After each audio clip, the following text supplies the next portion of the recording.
Hey there, Stephen Dubner. We are in the middle of a new series on the economics of live theater, which got me thinking about another episode we made way back in 2012 about the psychology of one particularly fascinating piece of theater. Such a fascinating piece that it only closed finally in early 2025. The episode also gets into one of the most famous experiments in the history of psychology. So I hope you enjoy this bonus episode. As always, thanks for listening.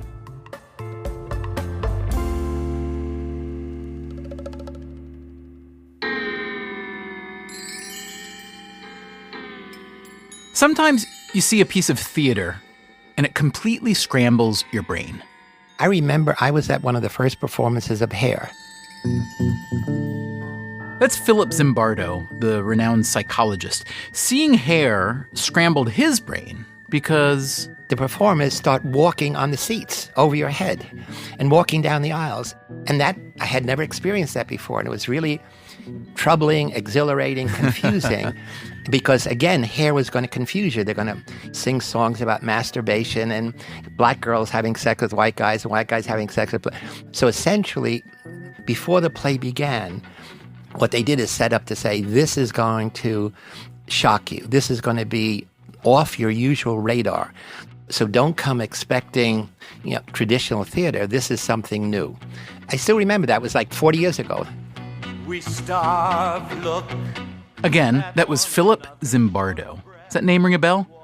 If you ever took Psychology 101 in college, think back to that. You remember reading about the Stanford Prison Experiment?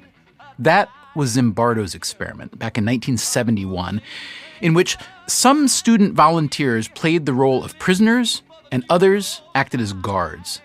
Things got ugly fast. Everybody out. This experiment Dr. Zimbardo. Zimbardo died in 2024 at the age of 91. In his everyday life, he liked messing with people. In many settings I'm in, I tweak my environment to see what would happen. What would happen if, you go into a restaurant and the waiter gives you a thing and you say, I'd like to start with dessert. And he says, what? I'd like to start with dessert. You got a really good dessert menu. And sometimes you say, no, you can't. No, you have to start with the appetizer. I said, no, now I'd like the dessert. I'll work backwards. What difference does it make? By putting people in totally new situations, that's really how we discover something about ourselves.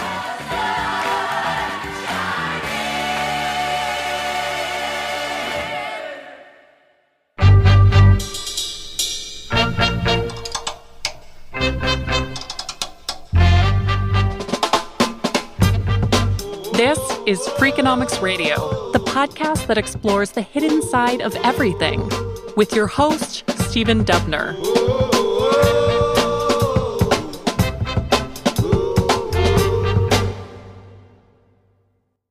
Okay, so Philip Zimbardo is the man responsible for the Stanford Prison Experiment, one of the most famous social science experiments in history. We will hear more about that and some new revelations about the experiment later in this episode. But first, let's get to the real inspiration for today's show. It is a theater piece, an immersive, interactive theater piece called Sleep No More. Sleep No More is the creation of a British theater group called Punch Drunk. It opened in New York in 2011 and ran until January of 2025. Sleep No More is a mashup of Macbeth and Hitchcock and film noir, but it's even stranger than all that. I don't even know how to describe it. It's insane. I don't know. It is. It's crazy. Sexual and violent. Crazy, insane. Yeah. Dead babies involved. Passionate. I don't know. Sleep No More is designed to throw you off balance. It begins before you even go inside. The location is called the McKittrick Hotel, but in fact, it's an old warehouse in Chelsea. The whole thing is cloaked in secrecy. Not really sure what to expect. We were told to know as little as possible, and so we've done almost no research as to what we're about to do. I'm just hoping I can make it all the way through and I don't leave. I don't get too scared. Just like little tidbits of intrigue, we've heard that you get like a key to a room, apparently. Everyone wears a mask and you're allowed to look through drawers in the sets. And That's about all we know. We heard that it's like psychologically intense. Yeah, psychologically intense, and that seems interesting to me. Psychologically intense. I would agree. Now, what makes it so? Let me offer two thoughts: control and context. First, control. If you are the kind of person who likes to have a lot of control over your surroundings, if you're not exactly a go-with-the-flow type of person, and yes, I am kind of describing myself here, then Sleep No More presents you with a bit of a challenge. It starts while you're waiting in line on the sidewalk. A bouncer requests a photo ID, doesn't say why, just requests it, and everybody in line complies wordlessly. Once you're inside, there's a mandatory coat and bag check. Everything must go, every computer, every purse, and then you're shuffled through a long, pitch-black hallway.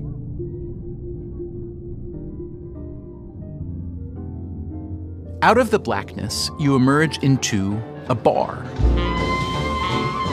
Nice bar, with a good jazz band. Place has the feel of a speakeasy, and you're thinking, hey, what year are we in here? You're offered a drink, absinthe perhaps. A fortune teller looks you over from a corner table.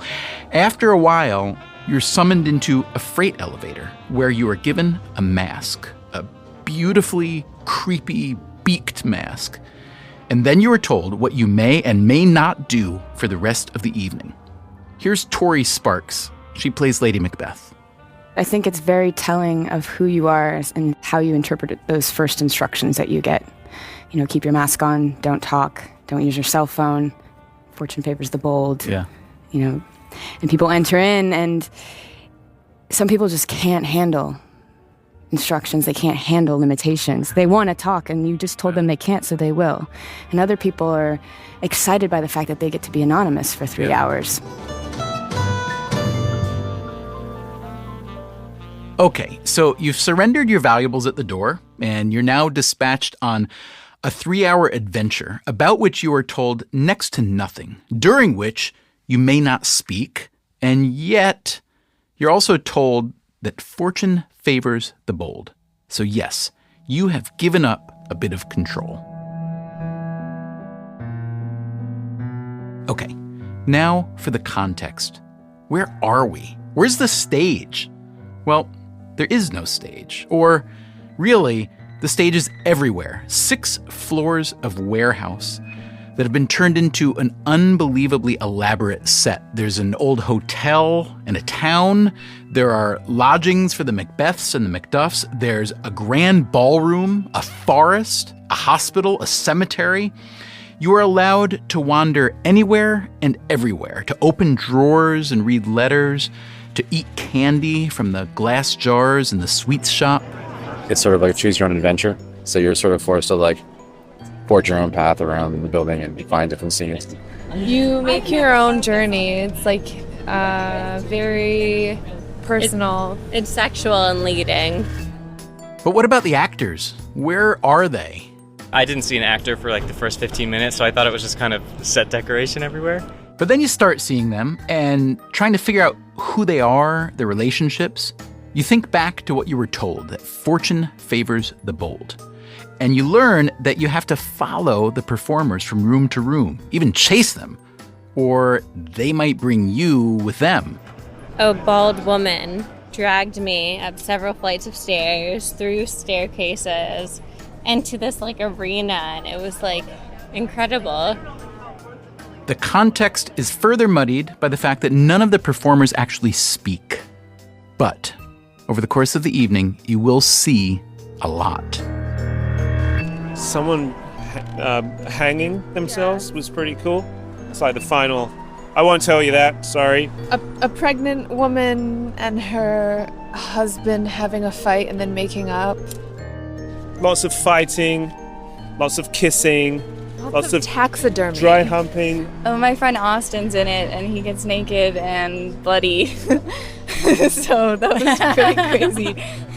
It's just, it's like a nightmare. And don't forget, it's very dark, and you're wearing a mask. The mask is utterly critical. and without it, it wouldn't work, or it would be something very, very different. That's Felix Barrett. He's the artistic director of Punch Drunk and co-creator of Sleep No More. They're faceless, they're anonymous, so there's that normal relationship between performer and audience is completely ground down. The first time I tried it, a middle-aged lady came and apologized to me afterwards and said, "I'm so sorry, I put the mask on and I found myself being very rude. I was getting too close to the performers. I even touched one at one point. I'm so sorry." And you must have said, "Thank you." I was like, "Thank you," because I didn't even realize how powerful it was, but she felt compelled to do it because the mask had given her that freedom. And as soon as it came off, she remembered who she was and where she was.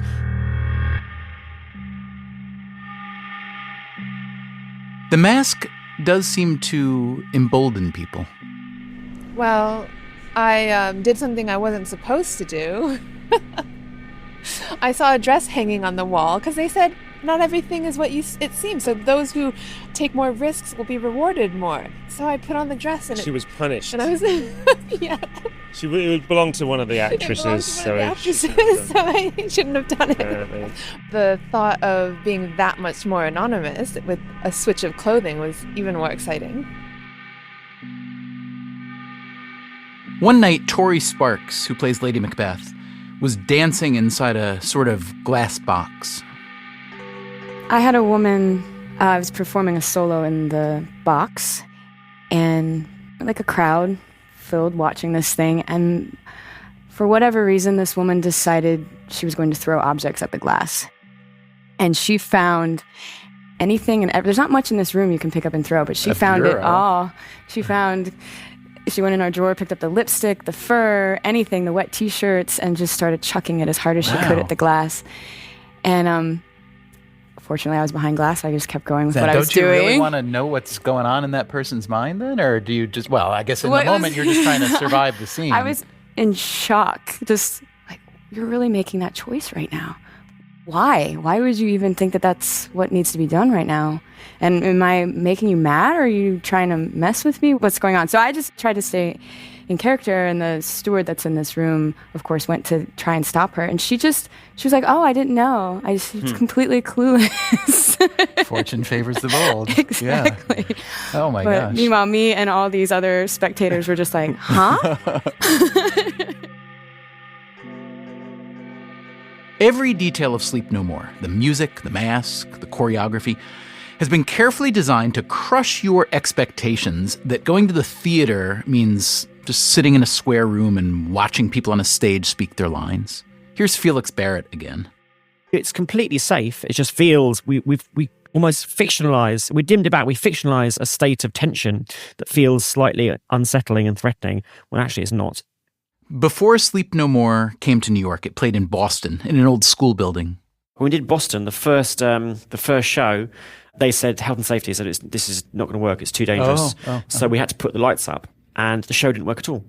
Because audience were just walking around nonchalantly, just treating it like a gallery, chatting, because there was no sense of threat. Even though you told them not to talk?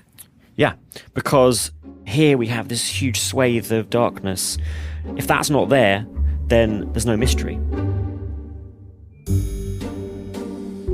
So how would you behave if you were thrust into an unfamiliar situation, given a set of off-putting rules, and then told to hide behind a mask? That's coming up after the break. I'm Stephen Dubner, and this is Freakonomics Radio.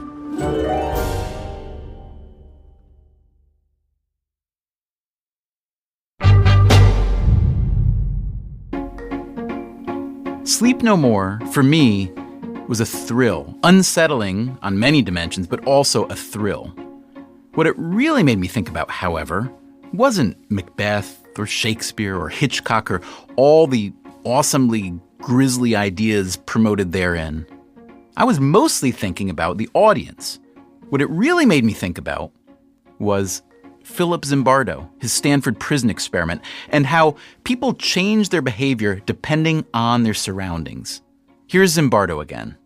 One of the things that strikes me about this interesting play is that it puts the audience in a totally new situation. That is, audiences have never been asked to wear masks, play a role, have a set of rules to govern their behavior. In a way, Sleep No More does to the audience every night what social scientists like Zimbardo have been doing in experiments for decades. They put people in a situation, fiddle with the variables, and see how they behave. Like Stanley Milgram's famous obedience experiments at Yale in the early 1960s to see whether a volunteer would administer an electric jolt to someone if told to do so by an authority figure. Oh, no, I keep giving them shocks? Continue, please. I'm up to 390. Continue, please.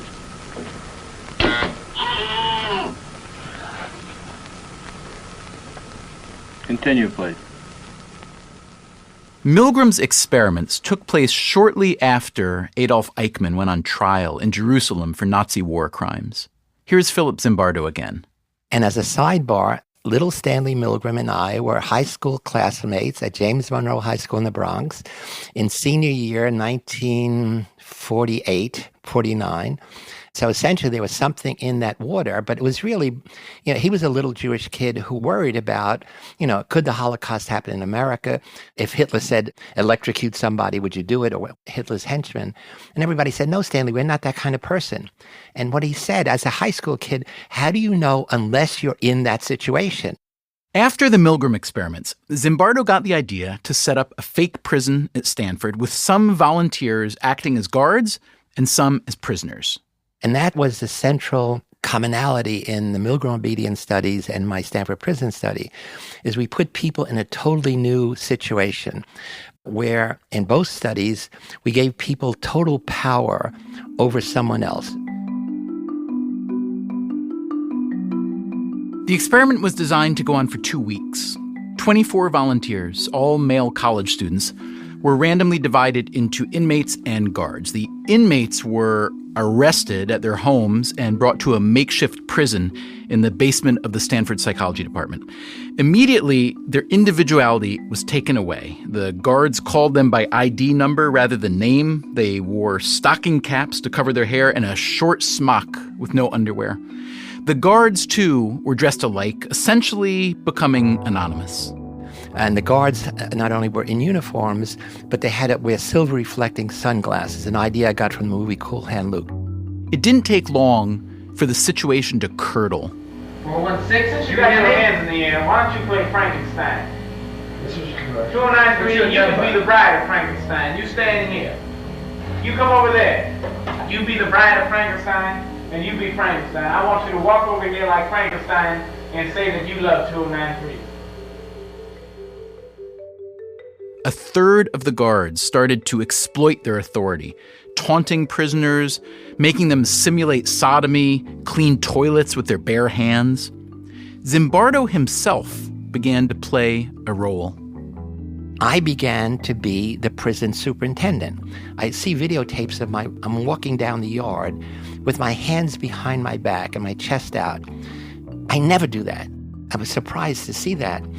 But that is how, the military officers, when they're reviewing the troops, that's many politicians, it's a position of authority and power, which I abhor. I always work hard to minimize the power I have as a teacher.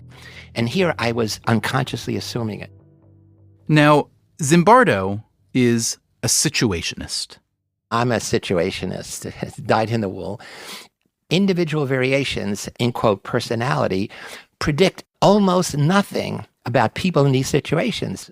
Meaning he firmly believes that people aren't necessarily good or bad, but that their behavior is strongly dependent on their situation, on the role they're expected to play. During the Stanford Prison Experiment, the situation was so intense that after just 36 hours, some prisoners began to break down. Jesus Christ, I'm burning up inside, don't you know? I can't say that. I'm f***ed up. I don't know how to explain it. I'm all f***ed up inside. Out! Now! Instead of lasting 2 weeks, the experiment was canceled after 6 days. The way the study ended was I had invited young faculty members and graduate students who knew nothing about this study to come down and interview all the prisoners, guards, and staff. And Christina Maslach, who had been my graduate student, who we had just started dating, comes down the night before and sees the guards abusing the prisoners. And I look up, it's a 10 o'clock toilet run, 10 o'clock at night, last time prisoners go to the toilet. And prisoners have bags over their head, legs chained together, yelling, screaming, cursing. And I say, hey, Christina, look at that. Isn't that interesting? And she starts crying and runs out. And we have this big argument. And I'm saying, what kind of psychologist are you? This is a crucible of human nature. She says, wait a minute. How could you see what I see and not see it as dehumanization? I thought I knew who you were. I don't know who you are. I didn't know who this person is. And I'm not sure I want to continue my relationship with you if this is the real you. How long had you been dating by this point? Oh, probably 6 months. And when she said it, was it kind of a light bulb moment for you, or did you fight against the impulse? No, I fought against the impulse because at some deep level, I knew she was right. I didn't want to believe that I was chained by the situation. I mean, I'm a grown-up. I've done lots of research. And not only are you a grown-up, but you are the administrator of this thing. And it's amazing to me. I mean, now, 40-some years later, you can talk about it with the perspective of someone who was a participant and who understands what happened to you. But did you have any sense that what was happening to you at the time? Oh, not at all. No, I'm saying it was not a light bulb. It was a lightning bolt that when she said it, we both talked about it. We subsequently got married the next year because I realized she was my heroine who saved me because the study was going to go another full week. And I'm not sure what would have happened at that point, but it was a lightning bolt. And of course, I resisted at first because what it means is I had made this mistake. I should have ended it days earlier. And essentially, it's what administrators do. I didn't do anything wrong, but I allowed wrongdoing to go on. And actually, one of the worst guards said in a later interview, the professor never said I couldn't do it, and therefore I did it. So, does Sleep No More offer a better lesson in human behavior?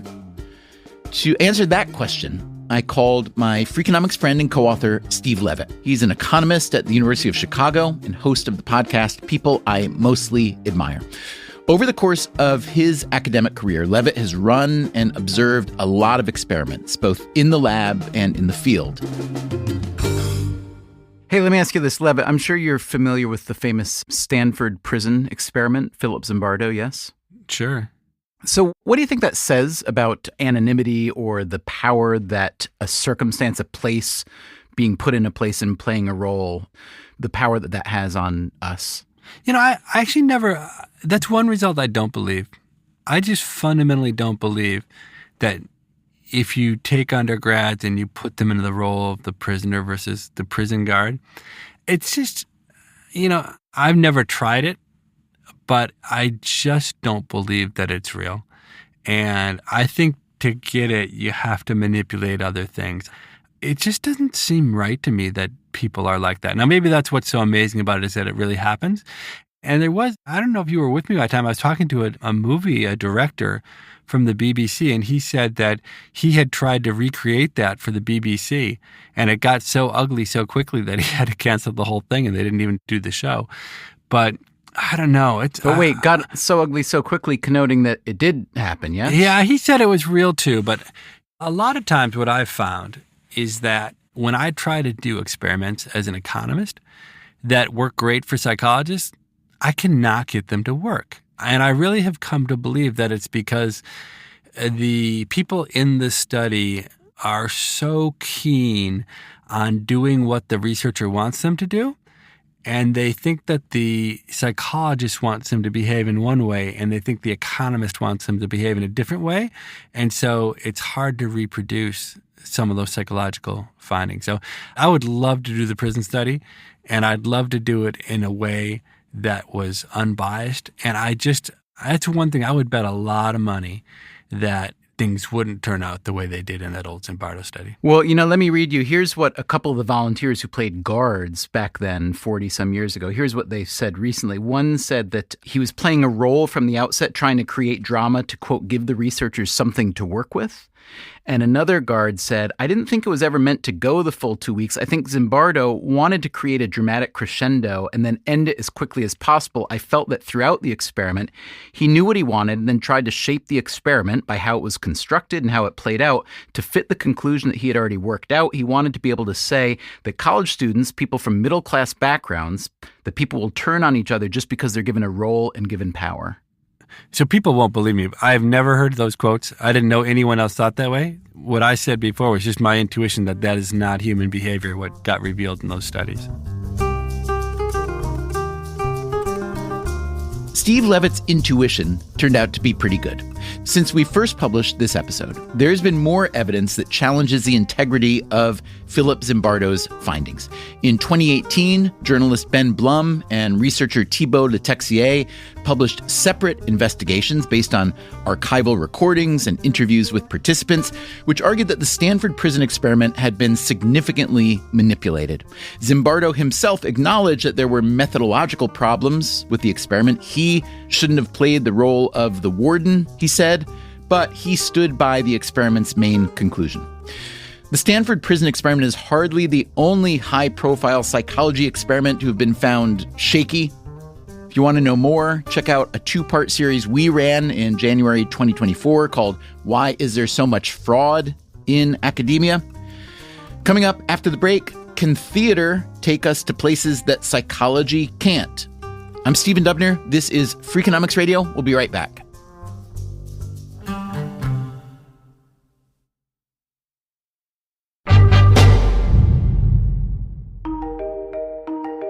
A study like the Stanford Prison Experiment could never happen today, at least not in the U.S. When it was over, the American Psychological Association imposed new standards for how research subjects could be treated.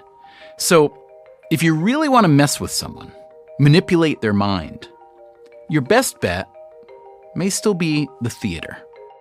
Felix Barrett, years before he created Sleep No More, staged a show that was so unorthodox and rarefied that only 4 people ever got to experience it.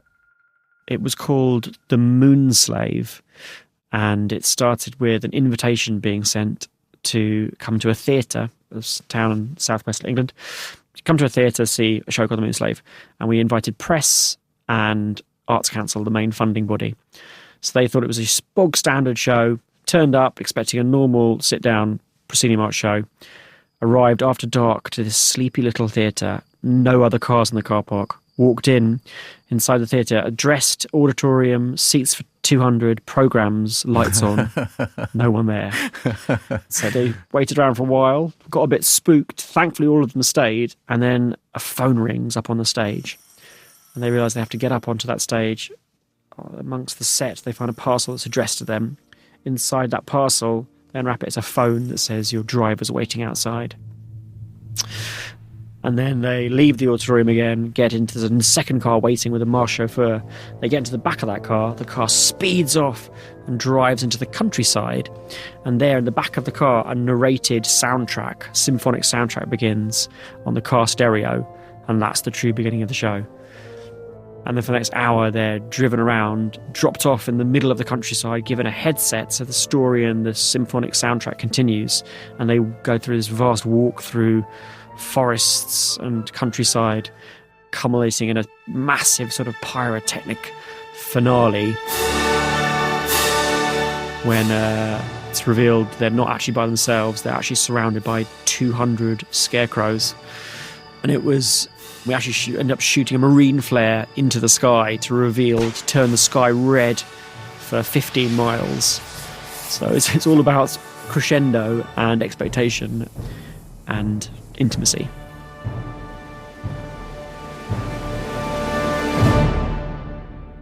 Wow. So you do really love to mess with people. And I say that not pejoratively at all. As a theater creator, you see the audience member differently than other theater creators do, don't you? It strikes me that you are half theater creator and half social scientist. I suppose when I go and see, I can think back about the sort of 5 pieces of theatre that have blown me away.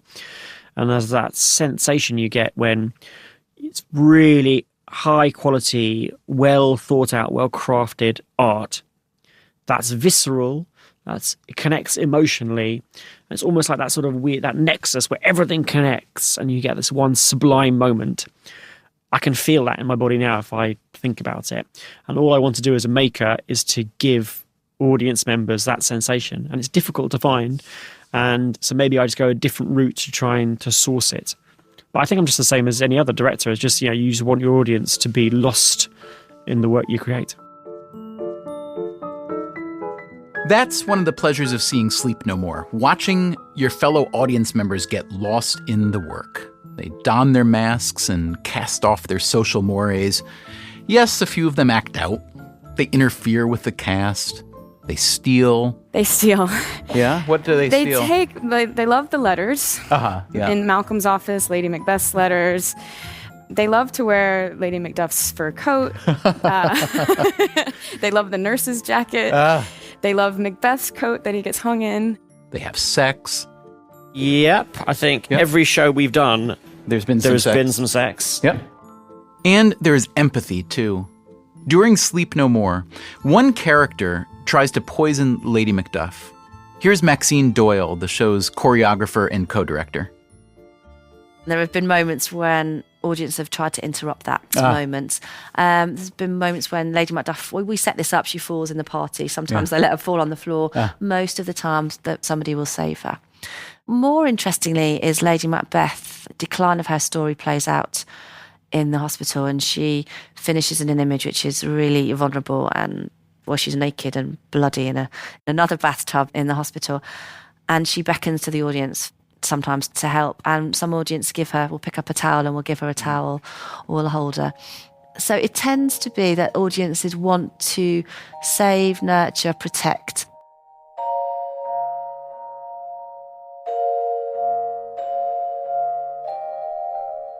And here again is Tori Sparks, who plays Lady Macbeth, and Nick Bruder, who plays Macbeth. Some people's actions are they can be sincere too, or they offer one of the Macbeths a towel while they're in the bathtub washing off the blood. And the most sincere gesture possible. Is it moving? Yeah. It really can be. With the intent behind anything can really move you. It just depends on why they're doing it. That's a good point. It's the intent behind things. Yeah. There's 20 characters. Yeah. So I could have a really great night. Somebody else has a crap night. Do you guys then have a post-mortem afterwards? When we all collect in the elevator at the end, it is they're just unreeling the nights. Did you see this person in that dress? Did you see that guy in that polka dot shirt? Can you believe what he did? He took this, he took that. Everybody's just unleashing it all. Great night. I don't know what you guys are talking about. In the end, Sleep No More is too woolly, too freewheeling to think of as a social experiment. But it does look a little bit like society itself. Rules are established and sometimes broken. Mores are adopted, but not by everyone. What's most interesting, most encouraging perhaps, is how in Sleep No More, as in society in general, what we don't end up with is total chaos. Here's Steve Levitt again. When I teach my class on the economics of crime to the undergraduates at the U of C, one of the points I stress over and over is that the puzzle is not why is there so much crime. The puzzle is just the opposite. Why is there so little crime? What is the average person who has literally hundreds of chances to commit crimes in a day not take advantage of those, right? Every time you walk past a 5-year-old on the street, on the playground, you could bonk them over the head with no repercussions and run off. Or you could steal candy. You could... It's a real high-stakes crimes you're talking about, beating up children, stealing candy. But nobody does them, and you don't worry about people doing them. And even when I'll be in a big room lecturing, and I'll leave my cell phone and my backpack that has my computer in it. If I lost a computer, I would be beside myself. But I'll have complete faith that no one is going to steal it. And it's really not ultimately because they think they'll be caught. I think that one of the greatest powers of society is the ability to inculcate in people a sense of right and wrong. And so the overwhelming majority of people are trained to not do things that are negative to other people. So the next time you're at the grocery store or in church or in an elevator, ask yourself, am I behaving the way I am because of who I am or simply because of my surroundings? What would I do if I were wearing a mask? Am I as much of an individual as I think I am, or Am I more like a lump of silly putty, just waiting for society or a theater director to mold me? I think it makes you a little more daring, a little less inhibited. More mischievous. You got really gutsy by the I end. was really going for it. Brusquely pushing people aside to follow the person I was trying to follow. I got a little rude. I would try to make noises at other people. I mean, I think there's no boundaries. I know, it was completely different than anything I've ever experienced. I just felt good. It was right in the moment. I hope you enjoyed this updated bonus episode. Punch Drunk's latest production, Viola's Room, arrives in New York in June. And we will be back very soon with a new episode of Freakonomics Radio. Until then, take care of yourself. And if you can, someone else too. Freakonomics Radio is produced by Stitcher and Renbud Radio. This episode was produced by Susie Lechtenberg and updated by Dalvin Abuaji. Special thanks to Jonathan Hockwald from Immersive and Jake Smith.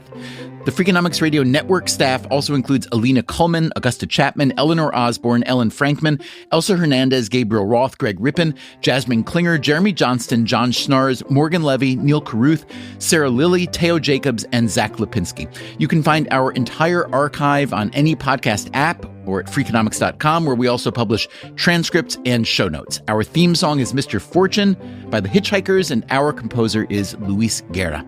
As always, thanks for listening.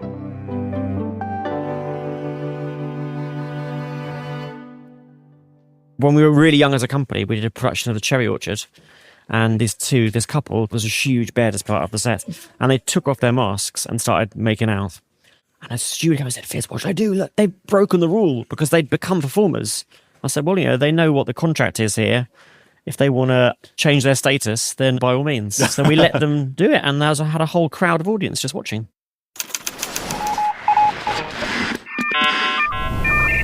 The Freakonomics Radio Network, the hidden side of everything.